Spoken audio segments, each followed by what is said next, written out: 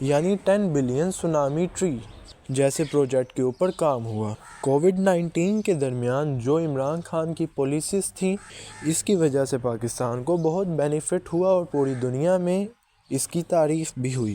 عمران خان کے بعد 2022 میں شہباز شریف وزیر اعظم بنے، جن کے اوپر کھل کے تنقید ہوئی۔ شہباز شریف کی حکومت اتحادی حکومت تھی اپوزیشن کی طرف سے، جو اب گورنمنٹ میں آ چکی تھی۔ شہباز شریف کے وزیر اعظم بننے کے رد عمل میں عمران خان کے MNAs نے استعفیٰ دے دیا۔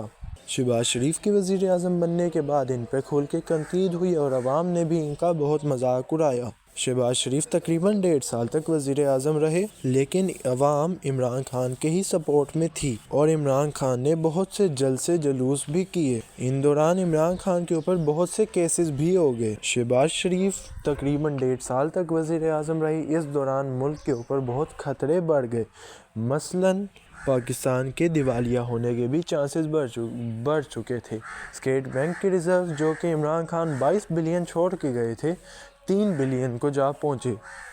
ڈالر 150 روپے سے 300 روپے تک پہنچ گیا۔ پیٹرول کی قیمت بھی 140 روپے سے 313 روپے تو جا پہنچی۔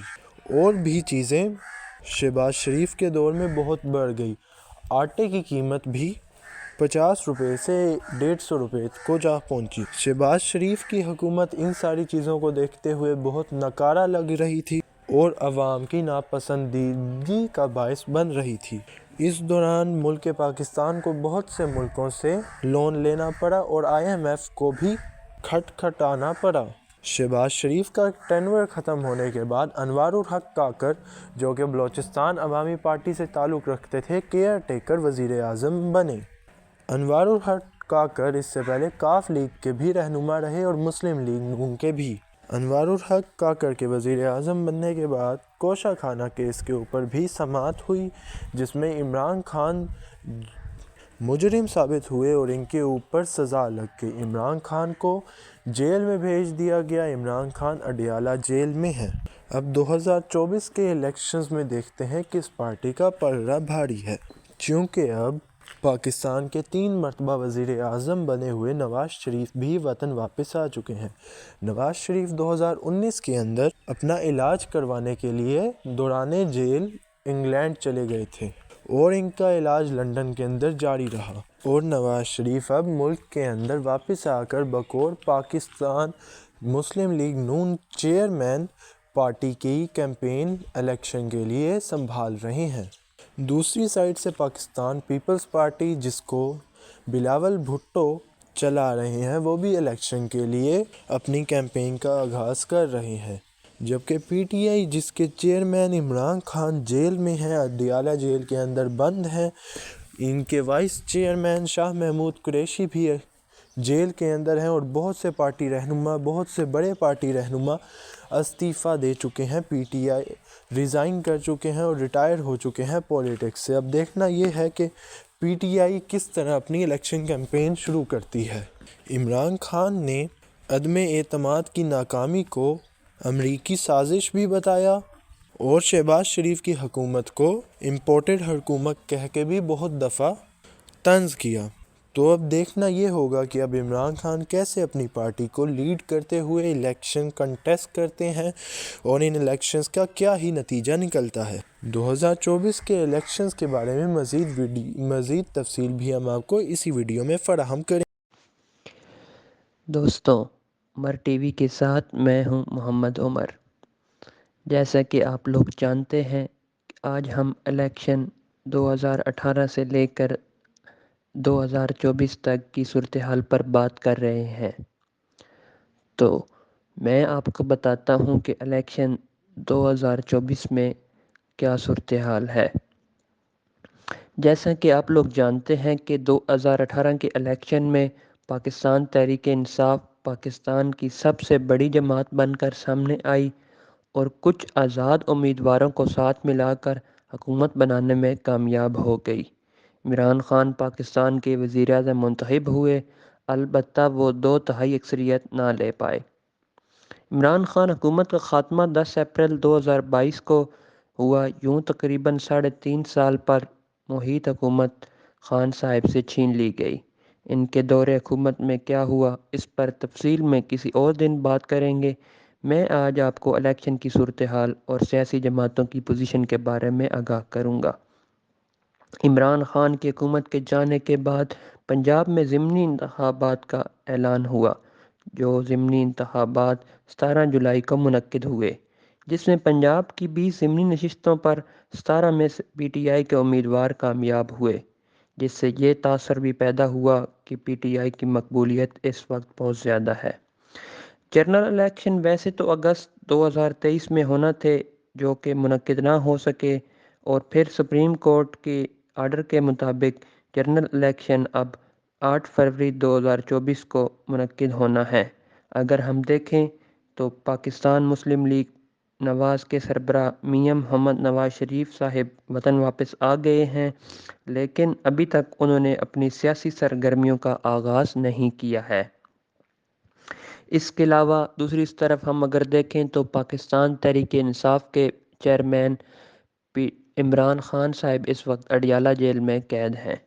اگر ہم بات کریں پاکستان پیپلز پارٹی کی، تو آصف علی زرداری اور بلاول بھٹو زرداری صاحب بھی اپنی سیاسی سرگرمیاں ابھی اس انداز میں نہیں کر رہے۔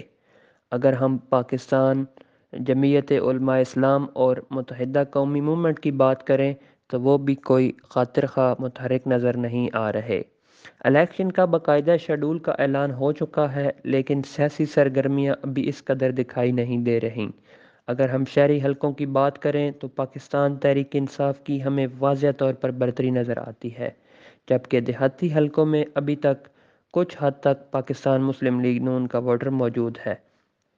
اگر ہم ینگ جنریشن کی بات کریں تو وہ تقریباً 95% عمران خان کے ساتھ کھڑی ہے۔ ہم آج آپ کو مختلف صوبوں یعنی کہ اپنے چاروں صوبوں کو 1 بائی 1 ڈیٹیل سے ڈسکس کریں گے۔ اگر ہم سب سے پہلے کے پی کے کی بات کریں تو کے پی کے میں پچھلے 10 سال سے عمران خان صاحب کی حکومت ہے۔ اگر ہم موجودہ صورتحال دیکھیں، حالانکہ 9 مئی کے بعد پارٹی پوزیشن کسی حد تک ہم کہہ سکتے ہیں کہ پاکستان تحریک انصاف کی کمزور ہوئی ہے، لیکن اس کا ووٹر ابھی تک وہاں موجود ہے اور اس کا ووٹر کسی کی بات ماننے کو بالکل تیار نہیں۔ ان کا یہی کہنا ہے کہ کچھ بھی ہو جائے، عمران خان کسی کو کھڑا کر دے، ہم تقریباً اسی کو ہی ووٹ دیں گے۔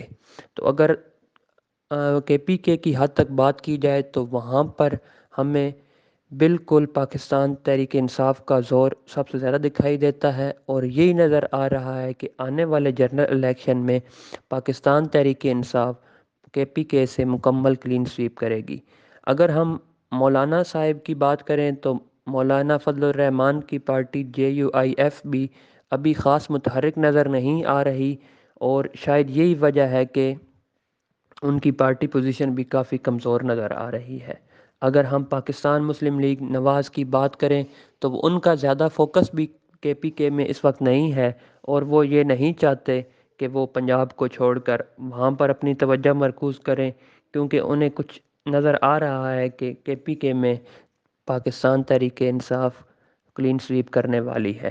اگر ہم پاکستان پیپلز پارٹی کی بات کریں تو انہوں نے کچھ حد تک کوشش کی ہے کہ وہاں پر اپنی سیاسی سرگرمیوں کو سٹارٹ کریں، لیکن اس میں بھی انہیں خاطر خواہ کامیابی نظر نہیں آ رہی۔ ایک اور بات یہاں میں کرتا چلوں کہ پاکستان تحریک انصاف سے رائے جدا کرنے والے سابق وزیر اعلیٰ کے پی کے پرویز خٹک صاحب نے بھی اپنی علیحدہ سیاسی جماعت کا اعلان کر دیا ہے، اور ان کا یہی کہنا ہے کہ آنے والے جنرل الیکشن میں ان کی جماعت کے پی کے میں مکمل کلین سویپ کرے گی، اور ان کا ساتھ ساتھ یہ بھی کہنا تھا کہ عمران خان صاحب کی مقبولیت کی ایک بڑی وجہ ان کا پارٹی میں شامل ہونا ہے۔ لہٰذا اب وہ جب کہ پاکستان تحریک انصاف سے علیحدہ ہو چکے ہیں، تو اب ان کا یہی کہنا ہے کہ ان کی جماعت واضح اکثریت لے گی اور عمران خان صاحب کی سیاست کا خاتمہ کر دیا جائے گا۔ اگر ہم ایک نئی جماعت جو وجود میں آئی ہے، جس کو آئی پی پی کا نام دیا گیا ہے، اگر ہم اس کی بات کریں تو اس نے شاید اپنی سیاسی سرگرمیاں وہاں پہ آغاز نہیں کیا اور نہ ہی وہ کرنا چاہتی ہے۔ اس کے ساتھ ساتھ اگر ہم جماعت اسلامی کی بات کریں تو جماعت اسلامی پچھلے کچھ دہائیوں سے وہاں پر کچھ نہ کچھ سیٹیں نکال لیتی ہے، لیکن اس بار وہ بھی مشکل نظر آ رہا ہے۔ البتہ سراج الحق صاحب مانسہرہ سے الیکشن کنٹیسٹ کرتے ہیں، لیکن دیکھتے ہیں کہ آگے صورتحال کیا بنتی ہے۔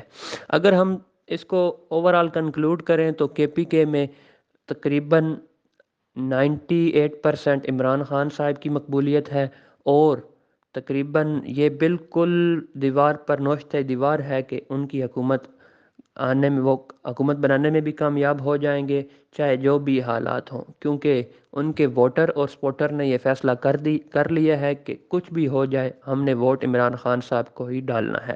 ان کے بیانیے میں بھی دم ہے، اس کے علاوہ انہوں نے وہاں پہ پچھلے 10 سال سے حکومت بھی ان کی قائم تھی، اور اس کے علاوہ انہوں نے وہاں پر اچھی خاصی ریفارمز بھی کی ہیں۔ یہ سب فیکٹرز کو ملا کر دیکھا جائے تو ان کی پوزیشن بڑی واضح نظر آ رہی ہے، اس لیے شاید دوسری جماعتیں وہاں سے الیکشن لڑنے میں اور الیکشن کی سرگرمیوں آغاز کرنے میں بھی تھوڑی ہچکچاہٹ کا شکار ہیں۔ اگر ہم اس کے بعد صوبہ سندھ کی بات کریں تو ہم جانتے ہیں کہ صوبہ سندھ میں پچھلی کئی حکومتوں میں پاکستان پیپلز پارٹی حکومت بنانے میں کامیاب ہوتی رہی ہے، اور اس بار بھی تقریباً یہی صورتحال ہے۔ سندھ میں شہری حلقوں میں اس وقت اگر ہم کچھ کہیں تو ایم کیو ایم اور دوسری جماعتوں یعنی پاکستان تحریک انصاف اور پاکستان مسلم لیگ نواز کا کچھ اثر و رسوخ ہے، لیکن سندھ کے دیہی حلقوں میں تقریباً پاکستان پیپلز پارٹی کلین سویپ کرنے والی ہے۔ اگر ہم شہر قائد یعنی کراچی کی بات کریں تو کراچی میں ہمیں بڑا اچھا مقابلہ نظر آنے والا ہے، جس میں پاکستان تحریک انصاف، پاکستان پیپلز پارٹی اور ایم کیو ایم جماعتیں شامل ہیں۔ ہاں، اس میں یہی ہو سکتا ہے کہ جیسا کہ مصطفیٰ کمال صاحب کی پارٹی نے جوائننگ اختیار کر لی تھی ایم کیو ایم میں، تو اس سے شاید ان کو کچھ ایڈوانٹیج ہو جائے، لیکن یہ ایک 3 وے بڑا اچھا مقابلہ ہونے والا ہے۔ اس کے علاوہ اگر ہم اندرون سندھ کی بات کریں تو وہاں پر بھی ایم کیو ایم کا ووٹر موجود ہے، لیکن پاکستان پیپلز پارٹی کی اوورآل سندھ میں بڑی اچھی پوزیشن ہے، اور ہمیں یہ واضح نظر آ رہا ہے کہ پاکستان پیپلز پارٹی وہاں پہ حکومت بنانے میں کامیاب ہو جائے گی۔ اگر عمران خان صاحب جیل میں نہ ہوتے اور وہ الیکشن خود لڑ رہے ہوتے تو پھر ہم یہ کہہ سکتے تھے شاید سندھ میں وہ پیپلز پارٹی کو شکست دینے میں کامیاب ہو جاتے، لیکن اس وقت یہ کسی کے بس کی بات نظر نہیں آ رہی۔ اگر پھر بھی پاکستان پیپلز پارٹی کو کوئی شکست دے گا آنے والے الیکشنز میں بھی، تو وہ ایک واحد بندہ عمران خان ہے۔ اس کے علاوہ سندھ میں پاکستان پیپلز پارٹی کو کسی صورت شکست دینا ممکن نہیں ہے، کیونکہ وہ پچھلے کچھ سالوں سے پچھلی کچھ حکومتوں میں وہاں پہ حکومت بھی قائم ہے ان کی۔ اس کے علاوہ انہوں نے وہاں پہ کچھ مین شہروں میں کچھ کام بھی اس طرح کے کروائے ہیں، تو جس کی وجہ سے لوگ انہیں دوبارہ سلیکٹ کر لیتے ہیں۔ اس کے علاوہ جماعت اسلامی پچھلی دفعہ اس نے بہت اچھا جنرل الیکشن بھی لڑا، اور اس کے علاوہ انہوں نے جو ضمنی انتخابات ہوئے انہوں نے بھی بڑا اچھی طرح کنٹیسٹ کیا، لیکن وہ صرف کراچی کی حد تک ہے۔ اس کے علاوہ اندرون سندھ وہ ان کا اثر و رسوخ نہیں ہے۔ اس کے ساتھ ساتھ اگر ہم ایم کیو ایم کی بات کریں تو وہ حیدرآباد میں تو کافی مقبول ہے یا کراچی میں، لیکن باقی شہروں ٹھٹھا، سجاول، بدین، ان علاقوں میں ان کا کوئی خاص نام و نشان نہیں ہے۔ اس کے ساتھ ساتھ ہم اگر جی ڈی اے کی بات کریں، گرینڈ ڈیموکریٹک الائنس، تو وہ بھی کچھ شہروں پر محیط ہے، اوورآل پورے سندھ میں ان کا بھی کوئی خاص اثر و رسوخ نہیں ہے۔ اس کے ساتھ ساتھ اگر ہم جماعت اسلامی اور دوسری جماعتیں جے یو آئی ایف اور پاکستان مسلم لیگ نون، تو وہ ان کا اتنا پہلے بھی نہ فوکس رہا ہے سندھ پر، اور نہ ہی وہ اب بھی فوکس کرنے والی ہیں۔ شاید یہی وجہ ہے کہ دوسری جماعتیں وہاں پر الیکشن نہیں لڑتی، کیونکہ اتنے اچھے انداز سے الیکشن نہیں کنٹیسٹ کرتی، کیونکہ وہاں پر پاکستان پیپلز پارٹی کا کافی اثر و رسوخ ہے۔ اس کے بعد اگر ہم پاکستان کے صوبے بلوچستان کی بات کریں تو وہاں پر ہر بار کی طرح اس بار بھی مخلوط حکومت کی ہی امید نظر آ رہی ہے۔ وہاں پر کافی ساری پارٹیاں ایکٹیو ہیں، لیکن ہمیں یہی نظر آ رہا ہے وہاں پر بھی ایک مخلوق حکومت قائم ہوگی، جس میں سب سے پہلے تو اگر ہم دیکھیں تو باپ پارٹی ہمیں میجورٹی میں نظر آ رہی ہے، اور اس کے ساتھ ساتھ ایک حیران کن چیز جو نظر آ رہی ہے وہ یہ ہے کہ پاکستان پیپلز پارٹی بلوچستان میں کافی ایکٹیو نظر آ رہی ہے، اور ہمیں یہی لگ رہا ہے کہ وہ وہاں پر اتحادی حکومت کا حصہ ہوں گے اور وہ حکومت بنانے میں کامیاب ہوں گے۔ پاکستان پیپلز پارٹی کے سربراہ آصف علی زرداری اپنے بہت زیادہ فوکس کیے ہوئے ہیں بلوچستان پر، اور ان کا یہی کہنا ہے کہ ہم بلوچستان میں سے اپنی محرومیوں کا خاتمہ کریں گے اور ہم بلوچستان کے لوگوں کو ساتھ لے کر چلیں گے، اور ہمیں لگ یہی رہا ہے کہ وہ اپنی حکومت بنانے میں بھی وہاں پر کامیاب ہو جائیں گے۔ اس کے علاوہ وہاں پر پاکستان تحریک انصاف کا بھی کوئی خاص اثر و رسوخ نظر نہیں آ رہا، سوائے ایک دو مین شہروں کے۔ باقی بلوچستان میں ان کا کوئی اتنا خاص نہیں ہے۔ اس کے ساتھ ساتھ پاکستان مسلم لیگ نون نے بھی کچھ علاقوں میں اپنا اثر و رسوخ قائم کرنے کی کوشش کی ہے، لیکن وہ بھی کافی کامیاب بھی ان کو نظر نہیں آئی وہاں پہ۔ اس کے ساتھ ساتھ اگر ہم بات کریں JUIF اور جماعت اسلامی کی، تو وہ بھی اتنی خاص متحرک نظر نہیں آ رہی، البتہ کچھ حلقوں میں پاکستان JUIF کی پوزیشن ہمیں اچھی نظر آتی ہے۔ تو اوورآل یہی امید کی جا رہی ہے کہ بلوچستان میں بھی اس دفعہ پھر سے ایک اتحادی حکومت، ایک مخلوق حکومت قائم کی جائے گی، جو شاید 2-3 سال پر چلے اور پھر اسے تبدیل کر کے 2-3 سال کے لیے کوئی اور حکومت قائم کی جائے۔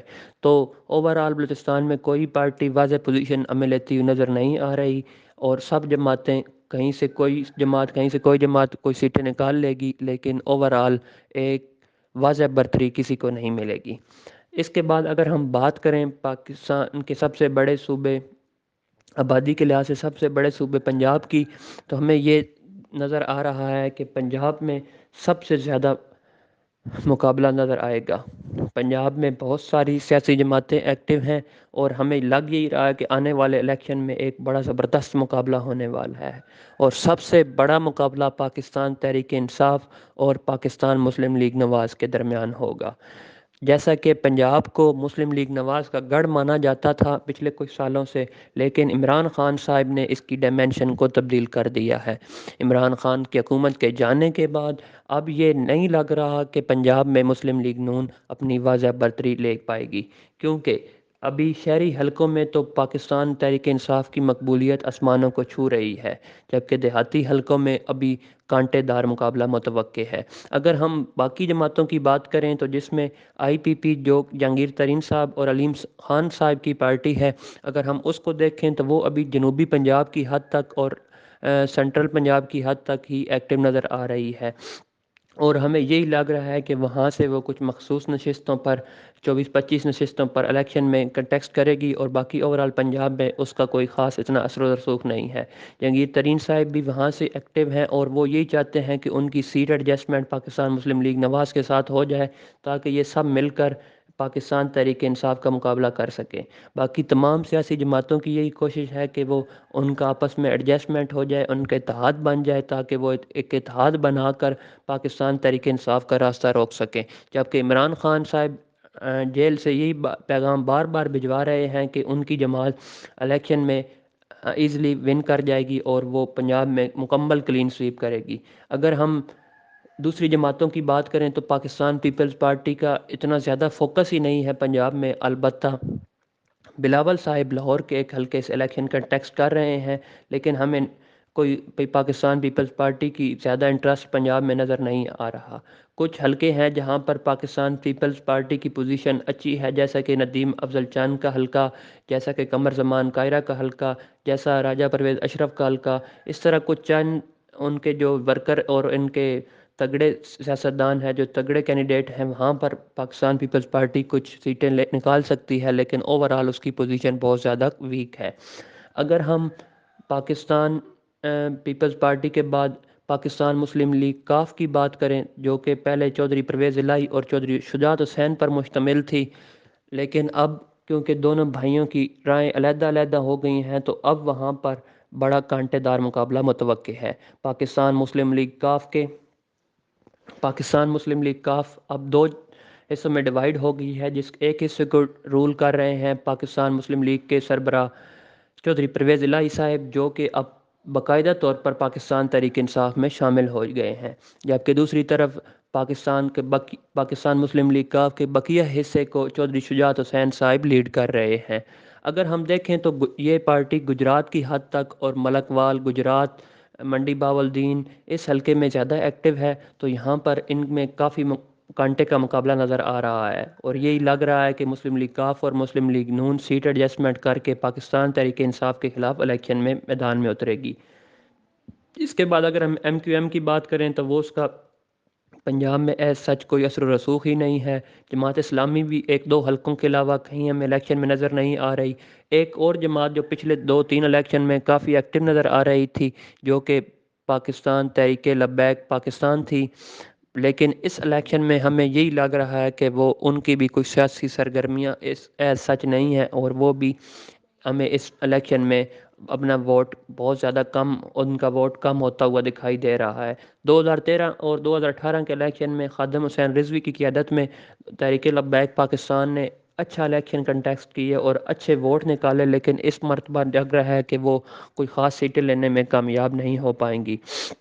اگر ہم بات کریں پاکستان مسلم لیگ نون کی، تو وہ مسلم لیگ نون کیونکہ کچھ ڈیوائیڈ ہو چکی ہے، اور ڈیوائیڈ اس صورتحال میں ہے کہ ان کے کچھ ورکر کہتے ہیں کہ ہمیں اینٹی اسٹیبلشمنٹ جانا چاہیے، اور کچھ کہتے ہیں کہ ہمیں اسٹیبلشمنٹ کے ساتھ ہی رہنا چاہیے۔ اب دیکھتے ہیں کہ میاں نواز شریف صاحب کس بیانیے پر عمل کرتے ہیں اور لوگوں کو کیا منشور دینا پسند کریں گے۔ اگر یہاں تک کی صورتحال کو دیکھا جائے تو پاکستان تحریک انصاف شہروں میں اس وقت بہت زیادہ عروج پر دکھائی دے رہی ہے، جبکہ دیہاتی حلقوں میں ہمیں ایک کانٹے دار مقابلے کی توقع ہے۔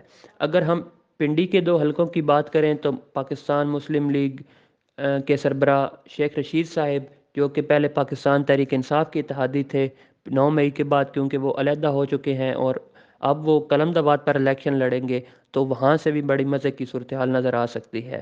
ہمیں دیکھنا ہوگا کہ کیا پنڈی بوائے شیخ رشید اپنی دونوں سیٹیں نکالنے میں کامیاب ہو پاتے ہیں، کیونکہ عمران خان صاحب کا بھی یہی کہنا ہے کہ اب وہ اپنا کینڈیڈیٹ وہاں سے بھی اتاریں گے اور شیخ رشید کے خلاف الیکشن کنٹیسٹ کریں گے۔ اگر دیکھتے ہیں کہ شیخ رشید صاحب اپنی سیٹیں بچا پاتے ہیں یا پھر پاکستان تحریک انصاف وہ سیٹیں بھی ان سے نکال لیتی ہے۔ اس کے بعد اگر ہم جنوبی پنجاب کی بات کریں تو وہاں سے عمران خان نے سیاست کا ڈائمینشن ہی تبدیل کر دیا ہے۔ وہاں پر اب وڈیروں کی سیاست تقریباً ختم ہونے کو ہے، اور لوگ الیکٹیبلز کے ساتھ جانا پسند نہیں کر رہے۔ اس کے بعد اگر ہم ملتان والی سائڈ جنوبی پنجاب کے علاقے ملتان کی بات کریں تو وہاں پر شاہ محمود قریشی جو ایک قریشی فیملی سے ہیں، اور سابقہ وزیر اعظم یوسف رضا گیلانی جو گیلانی فیملی سے پاکستان پیپلز پارٹی کے امیدوار ہیں، ان کے درمیان وہاں پر جنوبی پنجاب کی حد تک ان میں کافی اچھا مقابلہ نظر آنے کی توقع ہے۔ پاکستان تحریک انصاف کے وائس چیئرمین شاہ محمود قریشی اس وقت سائفر کیس میں گرفتار ہیں، جبکہ یوسف رضا گیلانی نے اپنی سیاسی ایکٹیویٹیز کو سٹارٹ کر رکھا ہے۔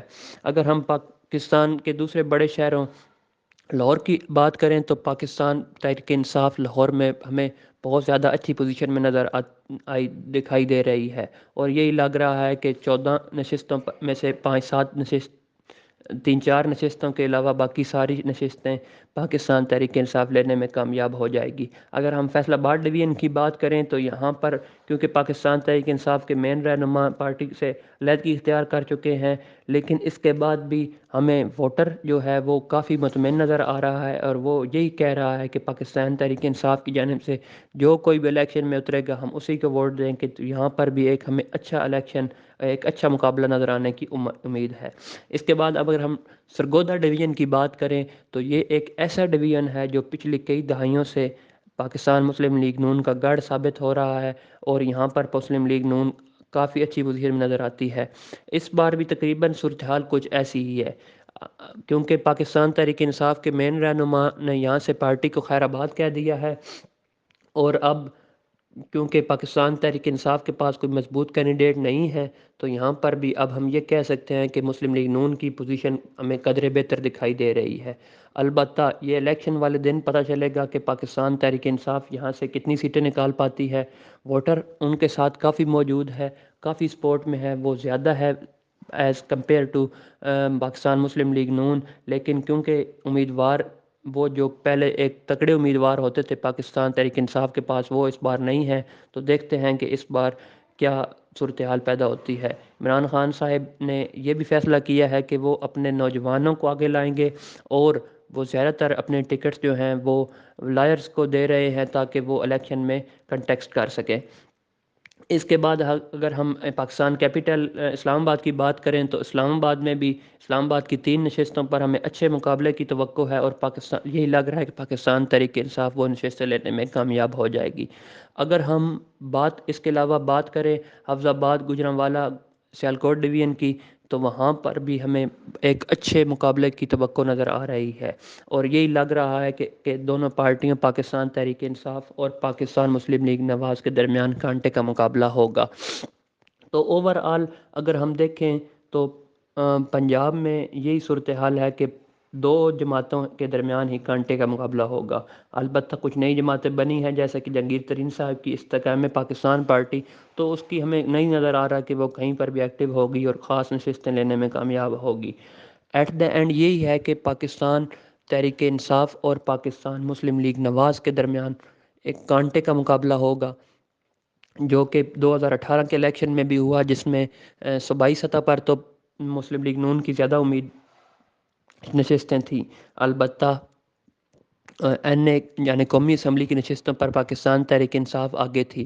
اسی مرتبہ یہی لگ رہا ہے کہ جو عمران خان صاحب نے تو یہ بھی کہہ دیا ہے کہ اب وہ اپنا کوئی آزاد امیدوار بھی نہیں اتاریں گے، مطلب جو بھی کوئی بھی الیکشن لڑے گا وہ ان کے ٹکٹ پر ہی الیکشن لڑے گا. ابھی یہ بھی واضح نہیں ہو پا رہا کہ پاکستان تحریک انصاف اپنا انتخابی نشان بیٹ لے پاتی ہے، کیونکہ پچھلے دنوں میں الیکشن کمیشن نے ان سے یہ بیٹ کا نشان واپس لے لیا تھا، جبکہ پشاور ہائی کورٹ کی مداخلت کے بعد ان کو دوبارہ الاٹ کر دیا گیا ہے، جس کے بعد پھر الیکشن کمیشن نے اعلان کیا ہے کہ وہ سپریم کورٹ میں اس کے خلاف ریٹ دائر کریں گے. تو آنے والے دنوں میں یہ فیصلہ بھی ابھی ہونا باقی ہے کہ کیا پاکستان تحریک انصاف بیٹ کے نشان پر الیکشن لڑ پائے گی، یا پھر اسے کسی اور نشان پر الیکشن لڑنا پڑے گا. اس کے بعد ہمیں یہ بھی دیکھنا پڑے گا کہ کیا پاکستان تحریک انصاف اپنی الیکشن کمپین کر پاتی ہے. ابھی تک کی صورتحال کے مطابق تو پاکستان تحریک انصاف نے ابھی تک اپنی الیکشن کمپین کا آغاز نہیں کیا ہے، جبکہ دوسری طرف پاکستان مسلم لیگ نون بھی ابھی تک اپنی سیاسی سرگرمیوں میں ایکٹیو نظر نہیں آ رہی. البتہ ان کے صدر پاکستان مسلم لیگ نون کے صدر میاں نواز شریف اور میاں شہباز شریف کینڈیڈیٹس کے انٹرویو وغیرہ تو کر رہے ہیں، لیکن سیاسی میدان میں ابھی ہمیں وہ کہیں نظر نہیں آ رہے.